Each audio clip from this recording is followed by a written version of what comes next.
কল্পনা থেকে জাগো, পরিকল্পনা মাফিক কিছুই হয় না এই অভিশপ্ত পৃথিবীতে। যতই তোমার বয়স বাড়তে থাকবে তুমি অনুভব করতে থাকবে বাস্তবতায় শুধুমাত্র অস্তিত্ব আছে দুঃখ, কষ্ট আর যন্ত্রণার।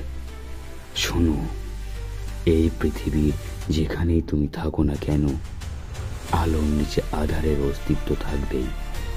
যদি বিজয়ের অট্টহাসি শুনতে পাও, তার সাথে পরাজিতের আত্মচিৎকারও অবশ্যই মিশে আছে। নিজেকে শান্তিতে রাখার স্বার্থপর প্রবণতায় সকল চৈতের মূল কারণ। আর ভালোবাসাকে রক্ষা করতে জন্ম হয় ঘৃণার। আমাদের অনুভূতিগুলো একের সাথে অপরের কাছে অবিচ্ছেদ্য সম্পর্ক, যা আমরা চাইলেও ছিন্ন করতে পারবো না।